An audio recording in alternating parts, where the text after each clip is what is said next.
The napkin hit his table without a sound. Casimir Vale didn't look up at first. He was too busy watching the grease pool around the cold fries, too tired to care about anything except the hum of the highway outside and the flicker of neon that made shadows dance across cracked vinyl booths. The diner smelled like burnt coffee and decades of bad decisions. Thunder rolled somewhere distant. Plates clattered in the kitchen. A jukebox wheezed out something from the 80s that nobody was listening to. He'd come here to disappear for one night. Just one. Then a small hand touched his sleeve. Casimir's eyes shifted. A little girl stood beside table 8, no older than 7. Her dress was stained. Her curls were wild and tangled. Dirt streaked one cheek. But it was her eyes that stopped him cold, wide, glassy, trembling with the kind of fear that didn't belong on a child's face. She said nothing. Just slid the napkin closer. One word, blue ink, shaky handwriting. Help. Hi viewers. Kindly tell us where you're watching from and what time it is. Casimir's chest tightened. His fingers curled into a fist under the table. He knew that look. He'd worn it himself once, a long time ago, in a place where no one came to save him. Behind her, the diner buzzed with low conversation. Truckers hunched over their meals.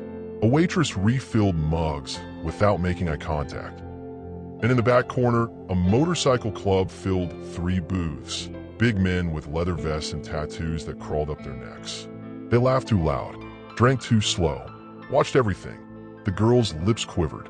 She pointed, not at the bikers, at the man in the far booth. He wore a sheriff badge that caught the light wrong. Too shiny, too new. His eyes locked onto hers like a predator tracking prey.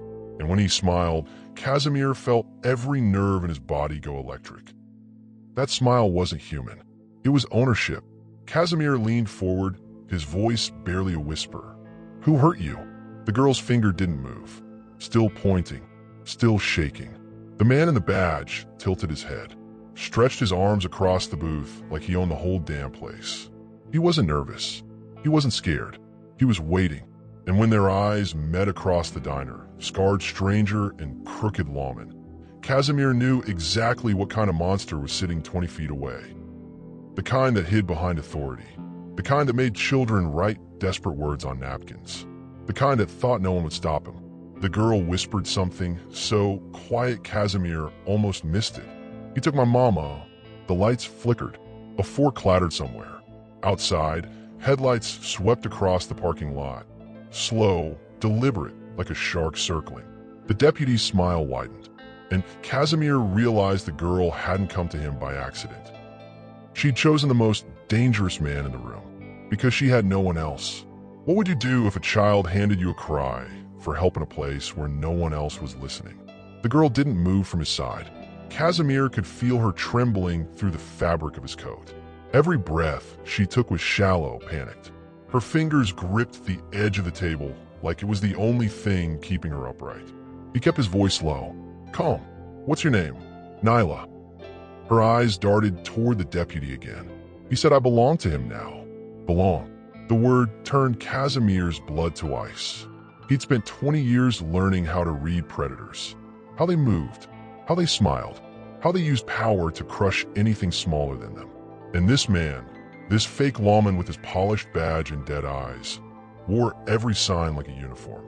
The deputy leaned back in his booth, tapping the badge with one finger. Slow, rhythmic, mocking. Casimir's jaw tightened. He'd seen that badge number before. Not here, not in this county. In a federal database 3 states over, attached to a retired officer who'd been dead for 2 years. Stolen identity, fake authority, real danger. The bikers behind him shifted in their seats. Some watched with bored amusement. Others leaned forward, sensing blood in the water. One of them grinned like this was dinner and a show. Nyla's voice cracked. He came to our motel. Mama tried to run. He grabbed her and she stopped. Swallowed hard. Her whole body shook. Casimir didn't push. He knew trauma when he saw it. Knew how it locked words in your throat and made your hands shake even when the danger had passed. Outside, the headlights from earlier hadn't moved. A patrol cruiser sat idling at the edge of the lot, engine rumbling low. Backup, The deputy had planned this. He'd walked into this diner knowing exactly how the night would end, knowing no one would challenge him, knowing a scared little girl and a stranger with scars wouldn't be enough to stop him. He was wrong. Casimir pushed his plate aside and stood slowly. Every eye in the diner turned toward him. The biker stopped talking. The waitress froze mid-pour. Nyla grabbed his coat. "Please don't leave me." He looked down at her. "I'm not going anywhere." The deputy's smile finally cracked. Just a little. Just enough to show the nerves underneath. Casimir took one step forward. Then the waitress appeared beside him, tray shaking in her hands. She didn't say anything, just mouthed two words where only he could see. "Don't interfere." And the deputy's hand drifted toward his holster. Casimir didn't stop moving. He stepped between Nyla and the deputy like a wall dropping into place. His body blocked her completely. She pressed herself against his back, small hands clutching the leather of his coat. The deputy rose from his booth. Slow, deliberate, like a man who'd done this before. "She's coming with me." His voice was flat. No negotiation. No room for argument. Casimir met his eyes. "Try." The room went still. One of the bikers chuckled. Another muttered something under his breath. But most of them just watched, waiting to see who'd blink first. The deputy took a step closer. His boots scraped against the tile. His hand hovered near the gun on his hip, not quite touching, but close enough to make the threat clear. "You don't know who you're dealing with." Casimir tilted his head slightly. "You don't know who you're threatening." The deputy's fingers twitched. Behind Casimir, Nyla's breathing hitched. She was crying now, silent, shaking sobs that only he could feel through the fabric between them. His mind flashed back. Different place, different time, same helplessness. He'd been 8 years old when the men came for him. No one stopped them. No one interfered. No one cared that a child was being dragged into the dark. He swore that day, if he survived, he'd never let happen again. Not to anyone. Not ever. The deputy's smile returned. Cocky, confident. Last chance. Walk away. Casimir's voice dropped lower. Colder. "You're blocking my exit." The bikers shifted. A few leaned forward. One cracked his knuckles. The waitress backed toward the kitchen, eyes wide. Outside, the patrol cruiser's headlights flared brighter. A second officer stepped out, hand on his radio. The deputy thought he had backup. He thought numbers meant safety. He forgot that men like Casimir didn't count opponents. They counted survivors. Nyla whispered behind him. "He's going to hurt you." Casimir didn't take his eyes off the deputy. "No, he's not." The deputy's hand touched the gun, and Casimir's touched the truth. Casimir's voice cut through the diner like a blade. "Your badge number belongs to a federal retiree in Nevada." Silence dropped like a guillotine. The deputy froze. His fingers slipped off the gun. His smile cracked and fell apart. Every head in the diner turned. Truckers looked up from their food. Bikers stopped laughing. Even the jukebox seemed to quiet. Casimir kept going. Thomas Brenner, 73 years old, died 2 years ago in a house fire. But somehow his badge showed up here. "On you." Murmurs erupted. "Low.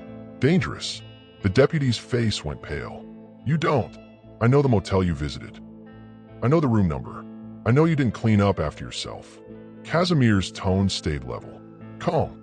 Surgical. You left prints on the door handle. Receipts in the trash. And a witness who saw you drag a woman into your truck." The bikers weren't smiling anymore. One of them stood, slowly, arms crossed. "You heard it, kid?" The deputy's eyes darted around the room, searching for an ally. He found none. Casimir stepped closer, close enough to see the sweat forming on the man's forehead, close enough to smell the fear leaking through his pores.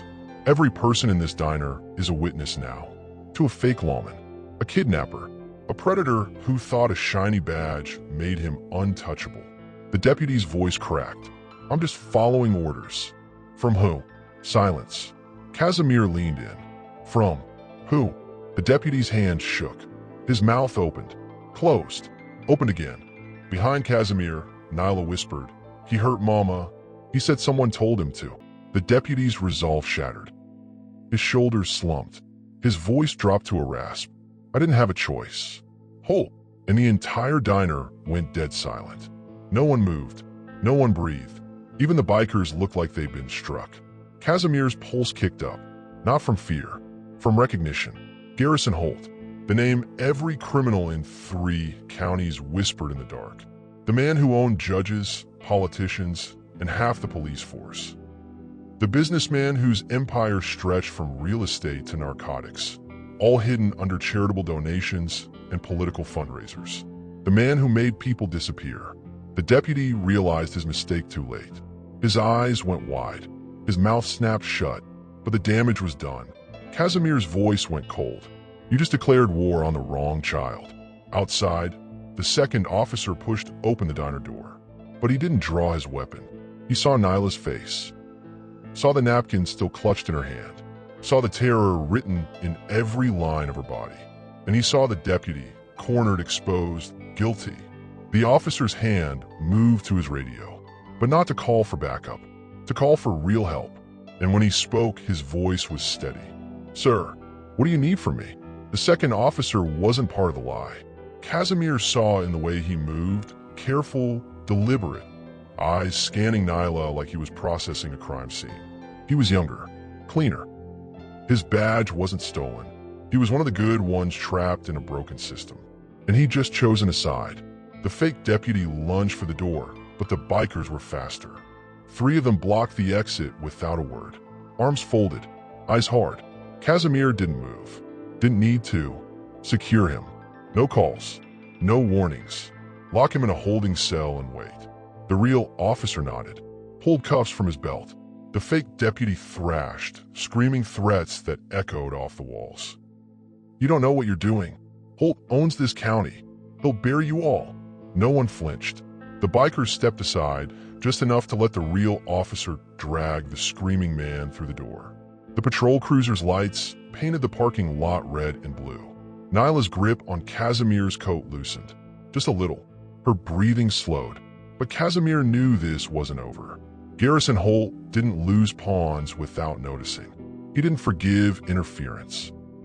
And he sure as hell didn't let children slip through his fingers. Casimir knelt beside Nyla, looked her in the eyes. You're safe, right now, but I need you to tell me everything. She nodded. Tears streaked her face. Mama worked at the motel, cleaning rooms. Then she found something in one of them. Papers. Money. She tried to hide it, but her voice broke. Casimir waited. That man came 2 days ago. He said Mama stole from someone important. He took her.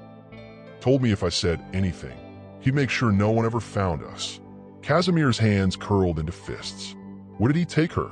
Nyla's eyes dropped. I don't know, but he smelled like gasoline.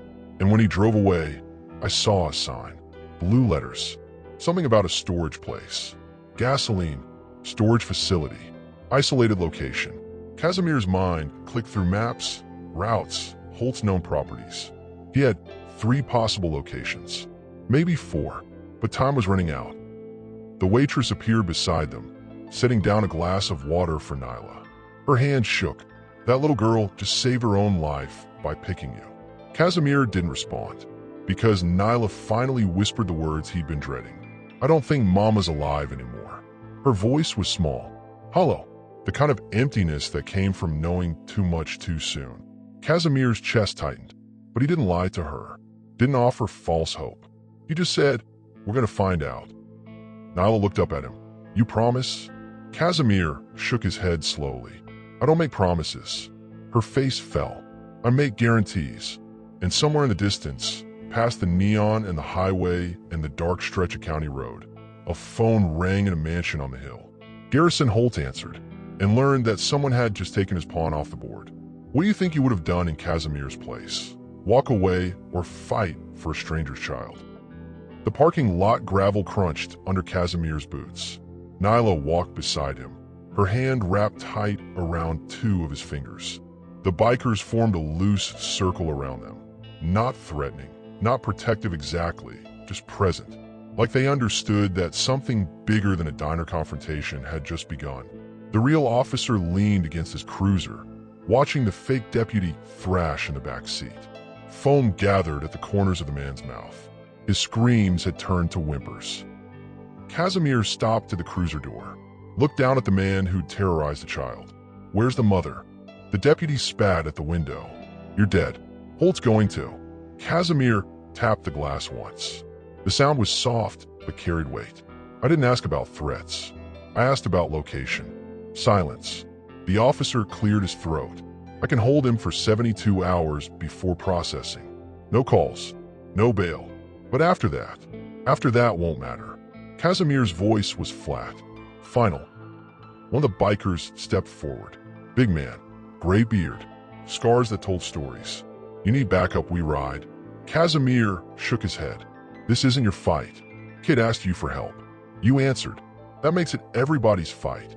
The other bikers nodded. Silent agreement. For the first time in years, Casimir felt something close to surprise. These men, outlaws, rebels, people who lived outside the system, understood justice better than most cops ever would. The officer pulled out his notepad. "There's 3 storage facilities within 20 miles that Holt owns through shell companies. I can get you addresses." Casimir glanced at him. "You're risking your career. I'm doing my job." Finally, the officer's jaw set hard. "What do you need from me?" Casimir looked down at Nyla. She was staring at the fake deputy through the window, eyes dry now. No more tears, just cold recognition.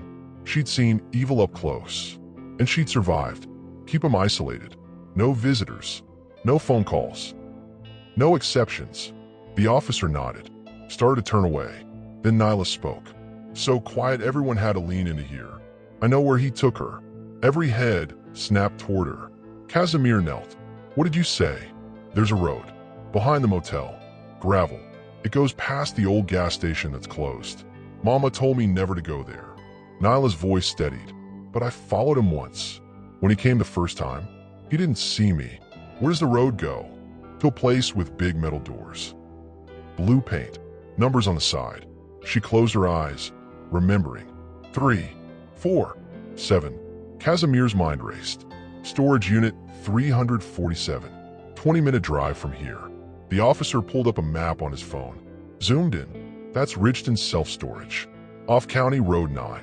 One of the bikers whistled low. "That's Holt's territory. Private security. Cameras everywhere." Casimir stood. "Then we don't use the front entrance." The officer's phone buzzed.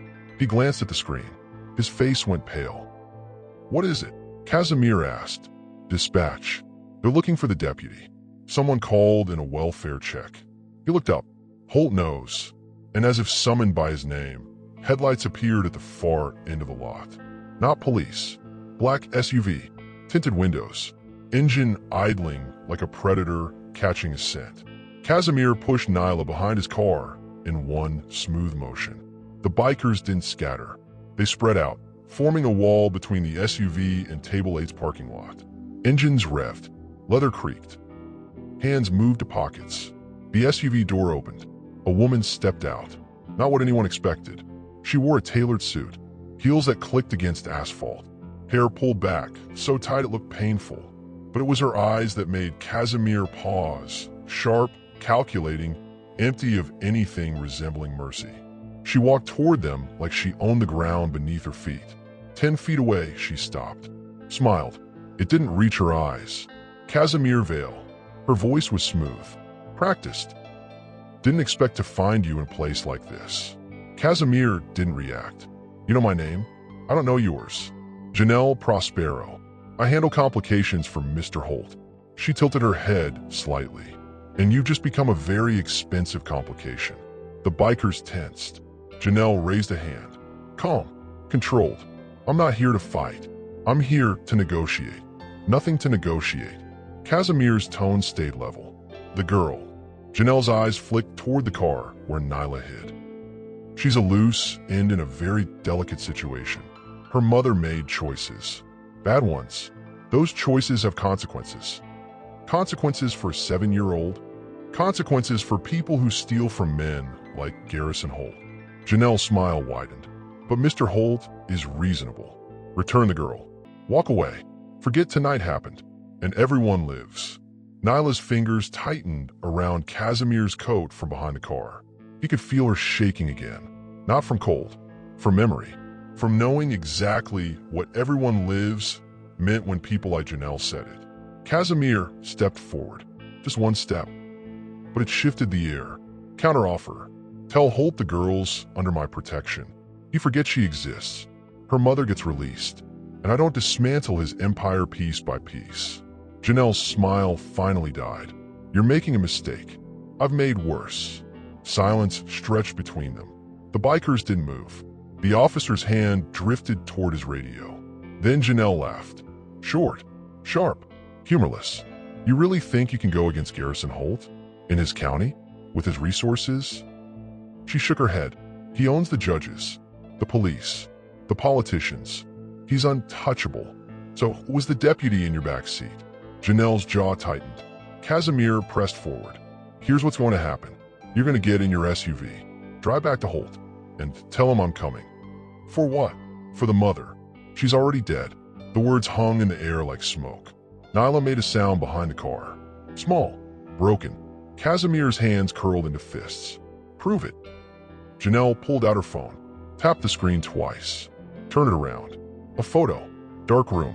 Concrete floor. A woman bound to a chair. Head slumped forward. Blood on her shirt. Nyla screamed.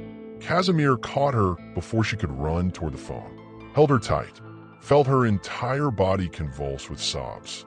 Janelle's voice stayed cold. That was taken 20 minutes ago. If she's not dead yet, she will be by sunrise. Unless what? Unless you bring me the girl. Now. Nyla's sobs turned to words. Broken. Desperate. Mama's alive. She's alive. Please. Please. Casimir looked at the photo again. Studied it. The angle. The lighting. The timestamp. Something was wrong. The blood on the woman's shirt was too bright.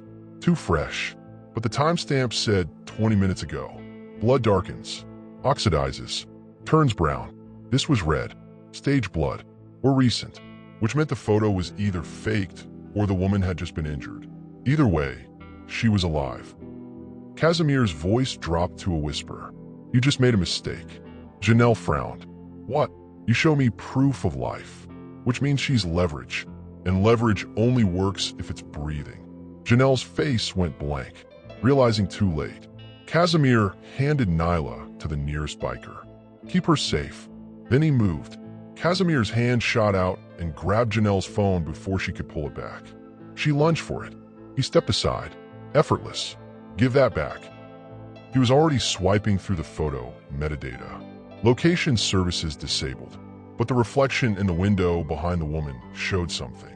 A number, painted on glass. The storage unit Nyla had described. Casimir handed the phone back. Tell Holt I'll be there in 30 minutes. Janelle's composure cracked. You can't. I just did. She stepped back toward the SUV. Her heels clicked faster now. Less confident. You're walking into a trap.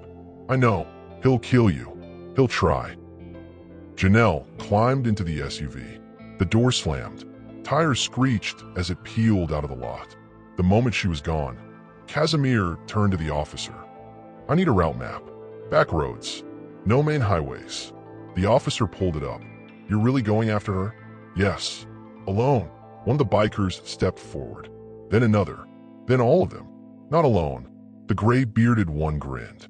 We didn't ride all the way out here for pie. Casimir shook his head. This isn't your fight. You keep saying that. We keep not caring. The officer cleared his throat. I can't officially condone this. But he pulled a radio from his belt, handed it to Casimir. Channel 7. If things go bad, I'll hear it. Casimir took the radio, clipped it to his belt. Then he knelt beside Nyla one more time. She was still crying, but quieter now. The bikers had wrapped her in someone's jacket, given her water, kept her warm. Listen to me. Casimir's voice was gentle, steady. Your mama fought for you. Every second she's been gone, she's been fighting. And now it's my turn. What if you don't come back? I will. You don't know that. I do. He touched her shoulder. Light. Careful. Because men like Holt think power comes from money and fear. But real power comes from people who refuse to stay silent when children cry for help. Nyla wiped her eyes. Will Mama be okay? Casimir didn't lie. I don't know what shape she'll be in, but I'll bring her home. He stood, looked at the bikers. If I'm not back in 2 hours, take Nyla to the state police. Not local, state. They nodded. Casimir climbed into his car. The engine growled to life. As he pulled out of the lot, the officer's voice crackled over the radio. Vale, you know this is a suicide mission, right? Casimir smiled. First time all night. Only if they survive. The highway stretched ahead. Dark, empty, leading toward Richton self-storage and whatever was waiting inside Unit 347. Casimir checked his rearview mirror. Headlights followed. Not close. Not far. The bikers were riding escort, whether he wanted it or not. And somewhere ahead, in a storage unit painted blue, a woman waited for someone, anyone, to remember she was worth saving. Casimir pressed the accelerator. The night swallowed him whole. The storage facility sat at the end of a gravel road that hadn't seen maintenance in years. No lights, no cameras visible from the entrance. Just rows of metal units stretching into darkness and a single guard shack with a broken window. Casimir cut his headlights a quarter-mile out. Rolled to a stop. The bikers pulled up behind him. Engines off. Silent. Graybeard stepped beside Casimir's window. Perimeter, 2 guards. Front and rear. Maybe more inside. Casimir scanned the shadows. Holt knows I'm coming. This is a kill box. So we don't go through the front. Casimir pulled a knife from his boot. We don't go through at all. I do. Like hell. Another biker appeared. Younger. Faster. You go in alone, you don't come out. Casimir looked at them. 7 men he didn't know. 7 strangers willing to bleed for a cause that wasn't theirs. For a moment, he saw his younger self. Alone. Desperate. Wishing someone, anyone, had cared enough to help. He exhaled slowly. Fine. But we do this quiet. No engines. No guns unless necessary. Nyla doesn't need more nightmares. They nodded. Pulled weapons from saddlebags. Crowbars. Bolt cutters. One had a tire iron that looked like it had seen battle before. Casimir moved first. Low. Fast. Skirting the fence line until he found the gap he knew would be there. Cheap security always had gaps. They slipped through one by one. The first guard never heard them coming. Casimir's hand clamped over his mouth. A quick pressure point, and the man slumped unconscious. They dragged him into the shadows. The second guard was smoking near Unit 347. Back to the door, radio on his hip crackling with static. Graybeard took him down with a chokehold. Quick, clean, professional. Casimir stood at the door of Unit 347. No lock, just a chain looped through the handle. Too easy. He signaled the bikers to spread out. Cover the angles. Then he cut the chain. The door rolled up with a scream of metal that echoed across the lot. Inside, darkness. Casimir pulled a flashlight. Clicked it on. A woman sat bound to a chair in the center of the unit. Head down. Hair matted with blood. Shirt torn. Behind her, 5 men stepped out of the shadows. Not guards. Holt's crew. Professional. Armed. The one in front smiled. Casimir Vale. Right on time. The bikers rushed the door, but gunfire erupted. Not aimed to kill. Aimed to pin them down outside. Casimir dove left as bullets tore through the air where he'd been standing. He rolled behind a stack of crates. Came up firing. Not bullets, but a flare gun he'd grabbed from his trunk. The phosphorus round hit one of Holt's men in the chest. He screamed, stumbled, set a pile of cardboard boxes on fire. Chaos erupted. The bikers charged through the smoke. Tire iron connected with skull. Crowbar met kneecap. Fist flew. Casimir moved through the violence like water. Efficient. Brutal. Necessary. He reached the woman. Cut her bonds. She collapsed forward. He caught her. Her eyes fluttered open. Bloodshot. Terrified. Nyla, she whispered. She's safe. Tears streaked through the dirt on her face. I thought. She's safe, Casimir repeated. Louder. Can you walk? She nodded. Barely. He pulled her to her feet. Graybeard appeared beside him, covering their exit. They stumbled toward the door. Behind them, the fire spread. Smoke filled the unit. Outside, sirens wailed in the distance. Not Holt's people. State police. The officer had kept his word. Casimir half-carried Nyla's mother toward his car. The bikers followed, bloodied but alive. Then headlights exploded across the lot. Black SUV. Same one from the diner. Janelle stepped out, but she wasn't alone. Garrison Holt himself stood beside her. Tall, silver-haired, wearing a suit that cost more than most people's cars. He didn't look angry. He looked amused. Casimir Vale. His voice was smooth, cultured. You've caused me a considerable amount of trouble. Casimir didn't stop moving. Send me a bill. Holt laughed. I don't want money. I want you to understand something. I'm not interested in conversation. You should be. Holt pulled out his phone, held it up, because while you were playing hero, my people were making arrangements. The screen showed a live feed. The diner. Table 8. Nyla sitting with the officer. Safe. Protected. And a man in a maintenance uniform walking toward her with a package. Casimir's blood turned to ice. You have 30 seconds to bring me the woman, Holt said calmly, or that package detonates. Casimir's mind raced through calculations faster than thought. Distance to diner, 18 minutes. Too far. Radio on his belt, 7 seconds to warn them. Holt's expression, confident, controlled. He'd planned every move, except one. Casimir handed Nyla's mother to Graybeard, pulled the radio, clicked it 3 times fast. Their emergency signal. The officer's voice crackled back immediately.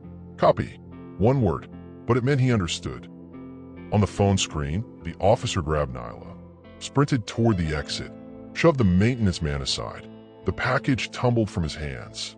The screen went black. Holt's smile vanished. Casimir's voice stayed level. You forgot something. What's that? Good men exist, even in your county. Sirens closed in from 3 directions. State police, FBI. Someone had made calls that went higher than Holt's influence could reach. Janelle grabbed Holt's arm. We need to go. Now. But Holt didn't move. He stared at Casimir with something close to respect. This isn't over. Yes, Casimir said quietly. It is. Blue lights flooded the lot. Officers poured out of vehicles. Weapons drawn. Federal badges flashing. Holt and Janelle were on the ground in seconds. Cuffed. Read their rights. Casimir walked to his car. Nyla's mother leaned against the hood, breathing hard but alive. Thank you, she whispered. He didn't respond, just helped her into the passenger seat. The radio crackled. Vale. Nyla secure. Package was fake. Just papers. Scare tactic. Casimir closed his eyes. Exhaled. Graybeard appeared beside him. You good? Getting there. What now? Casimir started the engine. Now, I take a mother home to her daughter. The drive back felt longer than the drive out. Dawn crept over the horizon, pink and gold against gray clouds. When they pulled into the diner lot, Nyla was standing outside with the officer. The moment she saw the car, she ran. Casimir barely had time to stop before she yanked open the passenger door. Mama, the woman pulled her daughter into her arms, sobbed, held her like she'd never let go. Casimir stepped out of the car, gave him space. The officer walked over. Federal agents want to talk to you. Later. They're insistent. Later. The officer nodded, walked away. Nyla climbed out of her mother's embrace, walked to Casimir, looked up at him with eyes that had seen too much but still held hope. You kept your promise. I made a guarantee. She threw her arms around his waist, held on tight. Over her head, Casimir watched the sunrise paint the sky. For the first time in years, the weight on his chest felt lighter. Not gone, never gone, but lighter. He knelt down, met Nyla's eyes one last time. You were brave. Don't forget that. Will I see you again? Casimir stood, looked at the highway stretching into the distance. Maybe, if you ever need help. He climbed into his car. The engine rumbled to life. As he pulled away, he checked the rearview mirror. Nyla and her mother stood together. The bikers gave him a salute. The officer waved, and Casimir Vale drove toward whatever came next. Because quiet justice didn't sleep. It just moved to the next fight. If this story moved you, hit subscribe and turn on notifications so you never miss stories that inspire change. Drop a comment below about a time you stood up for someone who couldn't stand up for themselves. Your words might be exactly what someone else needs to hear today. Share this story, spark conversations, and remind the world that heroes don't always wear capes. Sometimes they just refuse to look away when a child writes, "Help" on a napkin.